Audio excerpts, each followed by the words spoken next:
पप्पा मी सकाळीच बघितल्या होत्या. तिन्ही होय. मित्रांनो अजून एक पपई शिल्लक राहिली, मीच आणणार होतो. नमस्कार मित्रांनो, आजच्या नवीन ब्लॉग मध्ये तुमचं सर्वांचं स्वागत. आजचा ब्लॉग डायरेक्ट बागेतून स्टार्ट केलाय, कारण का मी आलोय आजच्याला बागेत पुदिन्याची चटणी करायची.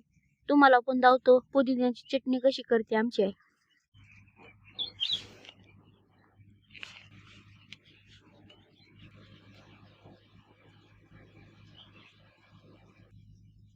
एवढा पुदिना काढलाय, जेव्हा पुदिना लावलाय ना तेव्हापासून पुदिना कटिंगच केली नव्हती. मित्रांनो मामाची एवढा पिशवीत नारळ आणला, त्याच्यात तो गोटाच बनलाय डायरेक्ट. म्हणजे एखादा पाण्याचा नारळ असेल प्यायला पण होईल आणि खोबऱ्याची चटणी पण होईल पुदिन्याला. हो आहे आहे पाणी आहे, पाणीवाला पडू काय आई म्हणते गोट्याचा पडू.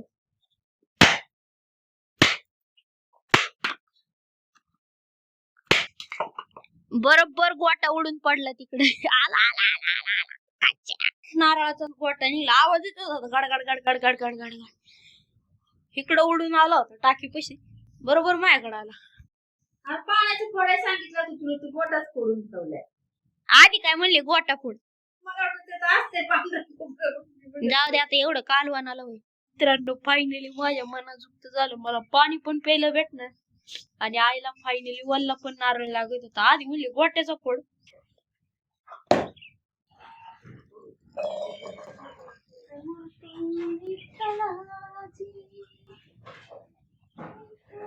आयुष्यपत असलं साखरगत पाणी आहे.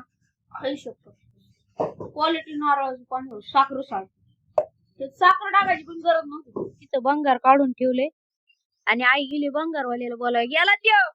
पुदिन्याची चटणी आणि इडल्या बनवून रेडी आहे. पण विषय काय झाला, मागाशी मी हॉल मध्ये गेलो आणि जेवढं पुदिन्याच्या चटणीला मटेरियल लागतं का, म्हणजे रेसिपीला, सगळं मटेरियल आहे ना आईने डायरेक्ट मिक्सरला वाटून टाकलं. पण काय काय टाकलं सांगतो, पुदिना, खोबरं, शेंगदाणा, मिरची आणि अद्रक. तुम्ही काय काय टाकतं ते पण मला कमेंट करून सांगा, म्हणजे तुमची रेसिपी ना आमची रेसिपी सेम सेम आहे का ते पण कळेल मला. आई पण इकडं नाश्ता करते इडल्याचा. आईमुळेच तुम्हाला रेसिपी नाही बघा भेटली मित्रांनो. आई गुळमट लागते ना थोडी खोबऱ्यामुळं. खोबरं काय झालं लय गोड होतं. पाणी तर असलं होतं का नाही विचारायच नको, साखरगतच पाणी. एवढ्या इडल्या बावाला भरल्यात आणि इकडं पुदिन्याची चटणी. उत्तप्पा काढायचा तवा आहे बरं का ह्यो, काय म्हणतात ती उलातनं. आईने केला होता ना एक उत्तप्पा, एक नंबर क्वालिटी झाला होता. पुदिन्याची चटणी बरं वा लाजवाब. पहिली एकच कोंबडी भात खात होती, 2 कोंबड्या भात खायला आल्या. काय चाललंय वावरात मित्रांनो, वाल तोडायला. वाल काय गावणार नाही, पण घरी जी थोडी वाल आहे ना त्याच्यात थोडी भर टाकून उद्या त्याला मार्केटला नेलं. कारण काय ना 10 दिवस झाले ती वाली घरीच पडली, पण ती वालीला अजिबात काय झाली ना, त्याच्यात थोडी भर टाकून मार्केटला पाठवायची. मित्रांनो मी नाही वावरात पोचलोय. वावरात आले आम्हाला शॉक बसला. काय बसला की तुम्हाला पण बसली. तर तोंडाला एवढा माल होता का नाही, कालच्याला एवढा मारून गेलो. रात्री ह्या तोंडाचा सगळा माल गायब करून टाकला लोकांनी. काय करावं तीच कळत नाही आम्हाला. आईला असला राग आलाय का नाही मित्रांनो. आई म्हणते आता कवळा माल सुद्धा नाही ठेवायचा, झाडाची बस सगळा काढून घ्यायचा. तर मित्रांनो काल मेसेज आला होता मोबाईलला, रातच्या 12ला लाईट येणार आणि डायरेक्ट 8 वाजता जाणार सकाळी. आणि इकडे तर काकाच्या बोपड्यांना पाणी चालू झालंय. आली लाईट तर आपल्या ह्याला बी लावतो ना वालाला, काय माहिती कवा बंद करतात कवा नाही. आली तर आपल्या वालाला चालू करून देतो.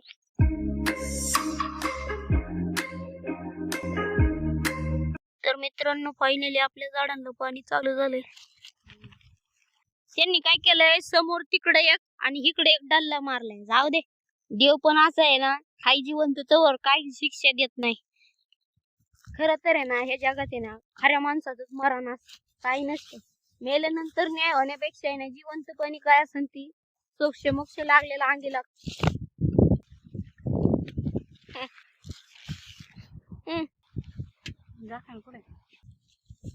प्यायचं नाही तुला, मिसरी लावली ना त्यामुळे नसेल प्यायचं.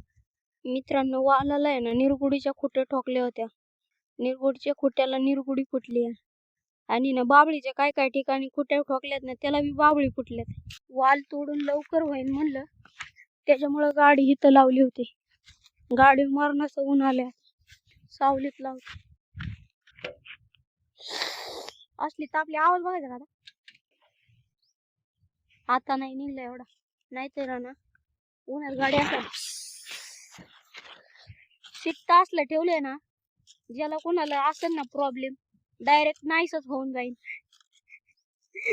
मी नाही जेवायला बसले. आजच्याला भाजी काय केली माहिती का? ती कालची भाजी जावली होती. कायची काय? डिंगऱ्याची भाजी.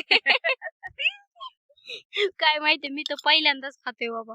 खरं मी आजपर्यंत खाल्लीच नाही बाबा. बघ आता डिंगऱ्या कसा लागतोय. तुम्ही खाल्ली का कमेंट करून सांगा मला. आई म्हणते तुम्ही खाल्ल्या का कमेंट करून सांगा. बरं, आईच्या शब्द खातर सांगा कोणी कोणी खाल्ल्या. फोन पण आलाय आईला. सत्य आईला पप्पाचा फोन आला होता. पप्पा आजारी आहे म्हणून आम्ही पप्पाला बोलायला गुपचूप दार लावलं होतं, गुपचूप निघून आलो. माहितीच नसेल आम्ही वावरत आलो. आणि इकडे वाळ तोडतोय आम्ही. आणि आई काय म्हणते, आणा म्हणा खुरापला का आम्ही खुरपतोय वाल तोडतोय म्हणायचं ना. काय करायला वाचवत म्हणून. आजच्याला तुला झाशीची राणी बनायला लागणार आहे, माग गोण्या धरायला लागणार आहे. नाहीतर दोघं पडू कॅनल मध्ये. जेवण करून झालंय. आणि ह्या डिंगऱ्याची भाजी आहे ना, त्याची चव आहे ना, चव सेम गवारीच्या भाजीवाणी लागते. आणि पण चांगली लागली बर का. मला तर वाटलं आता कशी लागते काय माहित, पण एकदम क्वालिटी लागली. आईला विचारू कालवण कसं झालंय, कसं आहे, कुणी बनवलंय? मी बनवलं. यायलाच लागते का? 14 फेब्रुवारीला काय आहे काय? माझा बर्थडे. हवे लक्षात. आईचा बर्थडे म्हणलं आईला बघावं लक्षात आहे. आई नाही साजरा करत बर्थडे. यंदा करणार पण नाही आम्ही साजरा बर्थडे. एकदा केला होता आईचा बर्थडे लग्नाचा 1 मेला. आईच्या बर्थडे पर्यंत 14 तारखेपर्यंत ना आपल्या आरडीव किती 27 आहे ना, निदान 40,000 तरी फॉलोअर्स झालं पाहिजे. चॅलेंज आपलं करायचं बरं का फेसबुक फॅमिली.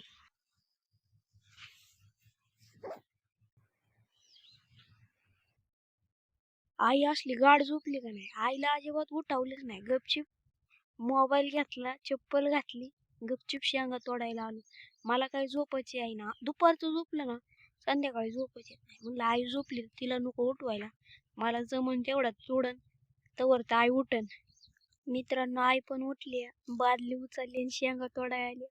आणि मला आले काय म्हणलं शेंगा तोडायचं इथे आता. किती आला आधी तू? हा आत्ताच उठलंय मी. झाला का? हा आला शेंगाच नाही. कालच्याला मोटर बंदच केली नाही. लाईट जाणार म्हणलं 12 वाजता चालू होणार, 6 वाजता लाईट जाणार होती. त्याच्यामुळे दिवसभर ठेवलं, बंदच केली नाही. तर मित्रांनो फायनली वाल तोडून झाली. आणि आजच्याला दिवसभरात एवढी वाल तोडली. आणि आईला ही गोण घेऊन माग बसायचे. आजच्याला आईला झाशीच्या राणीवाणी काहीतरी काम करायचंय माग बसून, नाहीतर मला नाही पाडायचं. मी नाईनी गाडी पोत आणून ठेवले. आता आईची बसायची बारी. सावकाश बस आई. आजच्याला आईला झाशीची राणी बनायचे. कमॉन आई चलो बस चल. बसन का नाही काय वाटतंय तुम्ही कमेंट करून नक्की सांगा. A few moments later. मित्रांनो आता वाजले 6. झोपतो म्हटलं, जस्ट आईने चहा केला होता, चहा पितो. सूर्य कसला लाल भडंग झालाय आता, थोड्या वेळाने मावळण. लय लाल झालाय, तरी माझ्या मोबाईल मध्ये एवढे क्लॅरिटी नाही ना, त्याच्यामुळे दिसत नाही. लय लाल बोल झालाय. पप्पा मी सकाळीच बघितल्या होत्या. 3 वय. मित्रांनो अजून एक पपई शिल्लक राहिली, मीच आणणार होतो पण म्हणलं अजून थोडी पिकल्या आणता येईल. शेवग्याच्या शेंगा कुठल्या पाडल्या? झाडाच्या पाडल्या अंगाने. ही लय मोठी आहे बरं का, ही जरा पपई लय वारक्या पडल्या. लिंबुनीच्या शेजारी नाही का एक मोठी पपई आहे आपली, त्या पपयाची आहे. त्या पपया जरा बारीक पडल्यात. लहानपणापासून थोडं त्याला पाणी असतं ना, पपया जरा मोठ्या झाल्या असत्या. पण काय नाही हरकत, एवढी पपई घ्यायची म्हणलं तरी 50 रुपये लागतात. पप्पांनी राहिलेली एक कापून आणलेली, तरी म्हणलं एक पपई राहिली मित्रांनो, आजचा ब्लॉग आवडला असेल तर लाईक, सबस्क्राईब, शेअर करायला विसरू नका. भेटू पुढच्या ब्लॉग मध्ये. Good night.